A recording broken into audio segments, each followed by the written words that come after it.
तो chapter number 7-8 में पहला ही पार्ट जो वो कहता है इनकम फ्रॉम बिजनेस फारिग है सर, कुछ ना करें 1.1 का।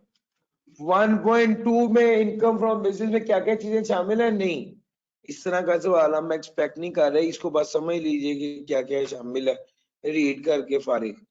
सर 1.3 अब यहाँ पर भी 1.3 में इंपॉर्टेंट एस्पेक्ट है, वो आपसे ये वाला सवाल तो नहीं पूछने लगा कि इंपॉर्टेंट एस्पेक्ट ऑफ बिजनेस लिखे, वो आपसे कोई एस्पेक्ट पूछेगा, जैसे वो ये आपको सिनेरियो देके बता दे और आपको कहे ये नोशनल गेन है, तो आपको पता होना चाहिए कि इनकम फ्रॉम बिजनेस में नोशनल गेन कंसिडर नहीं होता, सिर्फ रियल गेन होता है। और अगर वो आपको ये वाली बात वो पूछ सकता है कि कुछ इनकम में रिसीट्स टैक्सेबल होती हैं, लेकिन कुछ रिसीट्स टैक्स इनकम में कैपिटल रिसीट्स टैक्सेबल नहीं होती, लेकिन कुछ कैपिटल रिसीट टैक्सेबल है, वो बताएं कौन सी हैं। तो जनाब ये आपको बताना पड़ेगा, या ये उसने कहा कि ये कुछ ऐसी रिसीट है जो टैक्सेबल होंगी चाहे टैक्स पेयर बिजनेस कर रहा है, ये which are chargeable to tax which are carried on by the person. वो कहता है if the tax payer does not carry on business, वो बिजनेस नहीं भी कर रहा तो भी ये वाली इनकम टैक्सेबल होंगी, रिसीट टैक्सेबल होंगी। ये सर 1 2 3 4 5 है, ये इंपॉर्टेंट है, ये कर लीजिए। स्पेकुलेशन बिजनेस की डेफिनेशन से ज्यादा इसकी एक्सेप्शन इंपॉर्टेंट है, ये दोनों आपको क्रैम करनी चाहिए। लेकिन उससे बड़ी बात यह है कि ये न्यूमेरिकली भी बड़ा इंपॉर्टेंट है, इसका लॉसेस वाला पार्ट भी और इसका थ्योरेटिकल लॉसेस वाला पार्ट भी और इसकी डेफिनेशन वाला पार्ट भी, इसकी एक्सेप्शन वाला पार्ट भी न्यूमेरिकली बहुत इंपॉर्टेंट है, इसको तैयार करना चाहिए। सर डिडक्शन, इनएडमिसिबल डिडक्शन की बात करें सर, न्यूमेरिकली इंपॉर्टेंट है। एक बार उसने सवाल में पूछा भाई डिडक्टेबल अलाउंस और डिडक्शन में क्या डिफरेंस है, तो आपको पता होना चाहिए कि डिडक्टेबल अलाउंस टोटल इनकम में से निकलती है और डिडक्शन जो है वो किसी भी आइटम ऑफ इनकम में से जो एक्सपेंस माइनस करने की इजाजत होती है। और डिडक्शन अलाउंस में कौन कौन सी, उसने कहा था 3 एग्जांपल दें सर, बतेरी एग्जांपल्स हैं यहाँ पे, सारी एग्जांपल्स दे सकते थे सर, लेकिन ये इसने बात की है इनएडमिसिबल डिडक्शन की। आपको बताता चलूं ये वाला एरिया कॉन्सेप्चुअली, अब पॉइंट्स की फॉर्म में बता रहा हूँ, ये वाला बुलेट इंपॉर्टेंट है, इसको क्रैम करना चाहिए आपको। बाकी न्यूमेरिकली तो सारे इंपॉर्टेंट है, थ्योरेटिकली की बात करें तो एंटरटेनमेंट एक्सपेंस 2 बार आ चुका है, थ्योरेटिकली के जनाब कौन कौन से हैं ये आपको याद होने चाहिए, बाकी सारे न्यूमेरिकली इंपॉर्टेंट है। सैलरी खर्चे टैक्स नहीं काटा, आपने खर्चा कर दिया 2.5 लाख से ज्यादा का बैलेंस है, इंडिविजुअल बैलेंस 25, इंडिविजुअल ट्रांजैक्शन 25,000 से ज्यादा है, कैश में नहीं की, ये क्या और इसकी एक्सेप्शन क्या है, ये आपको पता है, बड़ा इंपॉर्टेंट एरिया है। अच्छा उसके बाद आ गया डिडक्शंस, और डिडक्शन में सबसे पहले तो आ गया scientific research expenditure. Sir scientific research expenditure ये भी बड़ा इंपॉर्टेंट है, ये होता क्या है और इसका ट्रीटमेंट क्या है, इसको क्रैम भी कर लीजिए और न्यूमेरिकली भी इंपॉर्टेंट है।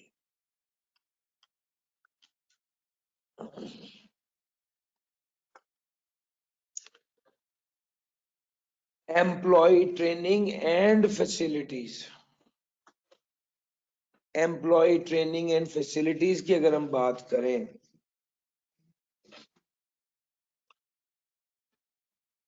तो वो कहता है कि a person shall be allowed a deduction for expenditure incurred in respect of, ये एजुकेशनल और कोई इदारा हो और ट्रेनिंग इदारा हो, इसके वजह से जो भी खर्चा हो ट्रेनिंग का वो एज डिडक्शन होता है। सर ये न्यूमेरिकली केस स्टडी भी आती है, न्यूमेरिकली भी इम्पोर्टेंट है, और मैं तो कहता हूँ इसको आपको क्रैम ही कर लेना चाहिए। Profit on debt lease rental, ये न्यूमेरिकली इंपॉर्टेंट है। स्पेशल पर्पस व्हीकल क्या होती है, लीज रेंटल गाड़ी हो तो 2.5% तक अलाउंस डिडक्शन होती है, ये सारा आपको पढ़ा चुका हूँ। बैड डेट जो है ये दोनों तरीके से इंपॉर्टेंट है, न्यूमेरिकली भी और थ्योरेटिकली भी। थ्योरेटिकली वो ये सवाल पूछ सकता है कि कौन सी कंडीशंस पूरी हो तो बैड डेट अलाउ होता है, लेकिन इसके चांसेस रिलेटिवली कम है, ज्यादातर वो सवाल दे देता है और वो उसके अंदर आपको टेस्ट कर लेता है। क्वेश्चन किया था उसमें ना ये था कि जो बैड डेट है ना जो रिकवर हुआ है वो रेवेन्यू में ऐड होगा, ये जो लास्ट ईयर का बैड डेट था रिकवर वो ऊपर ऐड है, उसके अंदर ये बिल्कुल नहीं बताया था कि इस ईयर में साइलेंट था कि अलाउड कितना था और पिछली बार रिसीव कितना हुआ था, सर उसको क्या चेंज करेंगे? ए माइनस बी वाला फॉर्मूला किस तरह ट्रिगर होगा? डाटा पूरा नहीं है, मैं क्या कह सकता हूँ? आपने कहाँ से सवाल उठा के मुझसे पूछ रहे हो? मुझसे को पास पेपर रेफर करे, या मेरी बुक का या आई कैप का सवाल हो, या बच्चे अक्सर रूटीन में बहुत से सवाल को कहीं से पढ़ता है, वो कहीं से पढ़ता है। मैं जिम्मेदार हूँ अपनी किताब के लिए, आई कैप की किताब के लिए और पास पेपर के लिए। आप अगर मिसाल के तौर पे किसी और बुक से कोई भी सवाल करते हैं तो क्या पता उस टीचर ने कैसे जूम करके क्या किया है। और एक आध बार तो ऐसे भी हुआ है कि जनाब वो सवाल सर खपाते रहे आधा घंटा के, यार ये कहाँ से दिया, क्या सवाल है। बाद में तो जरा वो फलान टीचर के टीए ने गलत सवाल बना दिया। यार वो हर बंदा अपने तरीके से चल रहा है, तो हम किसी बंदे को तो नहीं कर सकते, वो अपने तरीके से ठीक चल रहे होंगे। लेकिन सबसे बेहतर ये होता है कि यार मैं कोशिश करता हूँ सवाल ऑथेंटिक पिक करूं, जो मेरी सर दर्द का बाइस ना बने, कॉन्सेप्ट अप्लाई करें, आपको बताएं, आपको समझ आ जाए। ठीक है, सवाल लाएंगे तो जरूर इसको डिस्कस कर लेंगे। ए माइनस बी वाला एरिया बड़ा इंपॉर्टेंट है, आपको यहाँ से भी सवाल अक्सर आता है और आ भी सकता है, इस बार भी आ सकता है, बता दो। वो इस तरह के एडजस्टमेंट आपको न्यूमेरिकल के अंदर ही डाल के दे देते सर जी। टैक्स अकाउंटिंग रीड ओनली है, आपको पता होना चाहिए, एक्रूवल और रिसीट दोनों पे हो सकती है, कंपनी हो तो रिसीट लाजमी है। कैश बेसिस क्या है, बस एक बार रीड करके छोड़ दीजिए, फारिग है। एक्रूवल बेसिस क्या है, ये भी रीड कर लीजिए, बस इसमें दो बातें बड़ी कीमती हैं जो आपको पता होनी चाहिए। बात number 1, if the liability or a part of liability for which the deduction claimed is not paid, if the liability or part of liability, if the liability or part of the liability for which the deduction claimed is not paid within 3 years from the end of the tax year when the deduction was allowed, unpaid amount जो कि sir 3 साल हो गए आपने पे नहीं की, जो अनपेड होगी वो क्या हो जाएगा, इनकम में शामिल हो जाएगा। अगर आपने वही बाद में पे कर दी तो दोबारा अलाउड है डिडक्शन। ये दो पॉइंट्स बड़े इंपॉर्टेंट है, इसको आपको क्रैम करना चाहिए, बाकी सारा रीड ओनली है। सर इसके अंदर valuation of stock in trade में ये वाला बुलेट बड़ा इंपॉर्टेंट है, जहां पर आप उसको ये कह रहे हैं कि जनाब अगर आप रिसीट बेस पे अकाउंटिंग कर रहे हैं तो आप वैल्यू करेंगे स्टॉक को एब्जॉर्प्शन कॉस्टिंग के जरिए। अगर आप एक्रूवल बेसिस में अकाउंटिंग कर रहे हैं तो आप स्टॉक को वैल्यू करेंगे एब्जॉर्प्शन कॉस्टिंग मेथड के जरिए। और अगर आप कैश बेसिस पर अकाउंटिंग कर रहे हैं तो आप दोनों कर सकते हैं, यानी एक्रूवल भी और प्राइम भी। यही ये पॉइंट सुपर इंपॉर्टेंट है जिसको क्रैम करना है, बाकी रीड कर लीजिए इंशाल्लाह काफी रहेगा। Sir chapter number 8, chapter number 8 जी, नीचे वाली डेफिनेशन तो काट ही देना, देखिए मैंने काट दी है, इसको तो तैयार ही नहीं करना। किधर नहीं कटी भाई,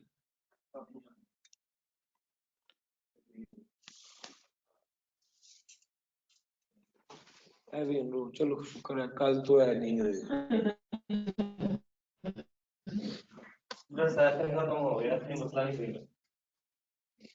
पूरा सेशन खत्म हो गया। आपके जो आईटी वाले बंदे हैं वो हमारे साथ वो नहीं रहे कि यार यहाँ पे हमारे साथ बैठ जाए, कोई प्रॉब्लम है तो उसको रिजॉल्व कर पाए, अनफॉर्चुनेट है। चलो बहरहाल ओवरऑल सब बहुत अच्छा रहा है। यस सर, हमारे भी यार वो कहे फिर उसको भाई,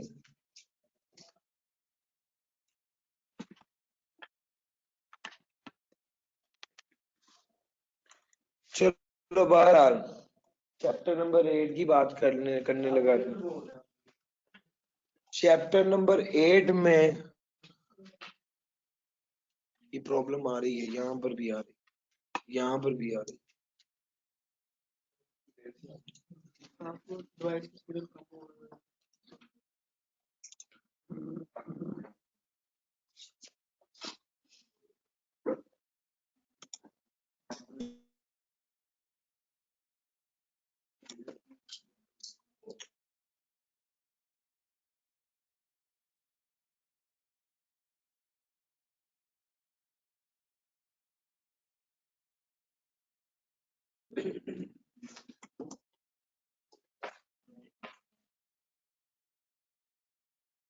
जी जी आवाज आ रही है।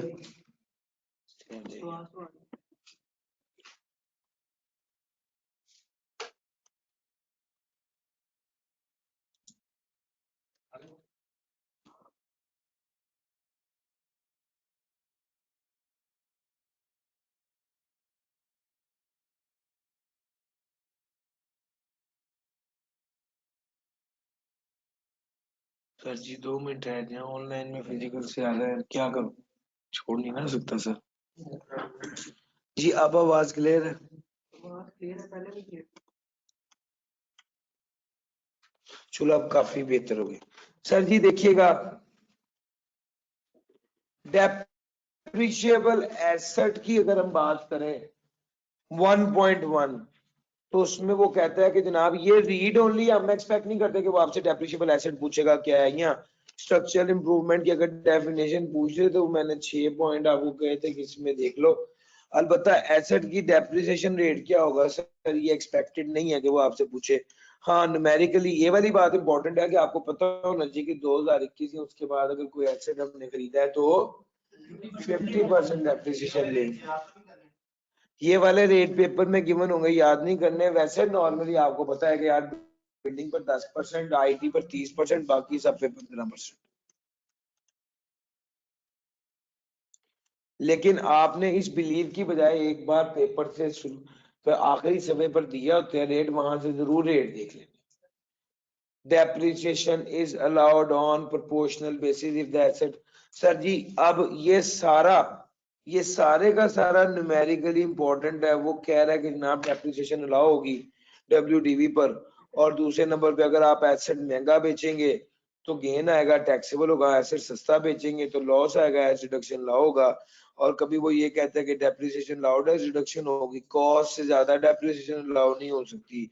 और एक asset partly in business partly for non business मानो तो क्या करना है। ये सारी बातें कॉन्सेप्चुअली और न्यूमेरिकली बहुत इंपॉर्टेंट है, और सबसे ज्यादा इंपॉर्टेंट ये वाले 3 पॉइंट है, बल्कि मैं 4 ही कहूं। एक तो पार्टली फॉर बिजनेस है, पार्टली फॉर नॉन बिजनेस वाला। दूसरा ये डेप्रिशिएबल एसेट है, और वो कौन है, vehicle not applying for hire है। तो इसका क्या रूल है, ये सुपर इंपॉर्टेंट है न्यूमेरिकली। और दूसरे नंबर पर अगर इमूवेबल प्रॉपर्टी को डिस्पोज करते हैं, कॉस्ट कम और सेल प्रोसीड ज्यादा होती है, ये वाला एरिया। और तीसरा अगर डेप्रिशिएबल एसेट को क्या करते, एक्सपोर्ट करते, तो ये वाला एरिया न्यूमेरिकली बहुत इंपॉर्टेंट है। WDV of the asset in case asset is used partly for business and partly for non-business purpose shall be computed. ये WDV वाला ये partly for business and partly for non-business है, ये चारों area super important है sir. Initial allowance eligible depreciable asset cram कर लीजिए कौन कौन से हैं, और इनिशियल अलाउंस जो है वो न्यूमेरिकली आपको पता है इंपॉर्टेंट है, और इसको तैयार कर लीजिए। इंडस्ट्रियल अंडरटेकिंग कभी आई तो नहीं आज तक डेफिनेशन, लेकिन आपको इसको तैयार करना चाहिए। इंडस्ट्रियल अंडरटेकिंग में बंदे कितने होते हैं ये भी पूछ सकता है, और काम क्या करती है ये भी पूछ सकते हैं। इंटेंजिबल न्यूमेरिकली बहुत इंपॉर्टेंट है, और इसमें क्रैमिंग वाली कोई बात नहीं है, सारी बातें कॉन्सेप्चुअली हैं सर। ओवरऑल इंटेंजिबल सारा ही न्यूमेरिकली इंपॉर्टेंट है। प्री कमेंसमेंट, हाँ इसमें प्री कमेंसमेंट एक्सपेंडिचर की डेफिनेशन जो है वो आपने ये क्रैम करनी है, और बाकी ऊपर वाला पार्ट टैक्स ट्रीटमेंट क्या है न्यूमेरिकली इंपॉर्टेंट है। डिस्पोजल तो हम कैपिटल गेन में कर चुके हैं, आसान है, इसको याद कर लीजिए। रीड वाले एरिया में जरूर इसको कम से कम ले आइए sir. Purchase of immovable property in cash numerically important है। कैश में खरीद लिया है तो क्या करेंगे, यहाँ वो केस स्टडी भी बना के कर सकता है कि जनाब आपने 6 मिलियन कैश में दिया है तो आपकी कॉस्ट कितनी हो गई, गेन कितना आ गया, तो वो समहाउ इसको न्यूमेरिकल में इनकॉर्पोरेट कर देंगे कि वो आपको पता होगा कि यार जो कैश में दिया वो इनकम में शामिल, वो कॉस्ट में शामिल नहीं होना। सर जी आगे बात करते हैं exemption on capital gain. Sir read only है, इसको रीड कर लीजिए। एक्विजिशन की बात करेंगे तो जनाब ये भी रीड ओनली है, और इसको भी रीड कर लीजिए। अलबत्ता 4.3 ये न्यूमेरिकली बहुत इंपॉर्टेंट है, और सारा तैयार करना है। यहाँ इसके अंदर 2 पॉइंट हैं जो आपने क्रैम भी करने हैं। एक्वायर्ड बाय लेसी, लेसी जो खरीदता है उसकी कॉस्ट क्या है, और डिनोमिनेटेड इन फॉरेन करेंसी। ये दोनों पॉइंट जो हैं इसको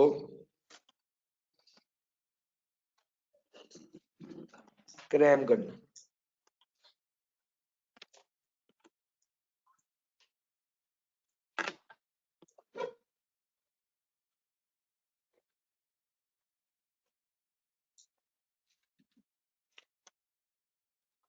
यानी ये सारी चीजें अल्टीमेटली रीड ओनली हैं और इम्पोर्टेंट है। कंसीडरेशन रिसीव जो है ये सारा भी न्यूमेरिकली इम्पोर्टेंट है। मैं रीड ओनली की बजाय इसको एन लिखूं तो ये ज्यादा अप्रोप्रिएट होगा।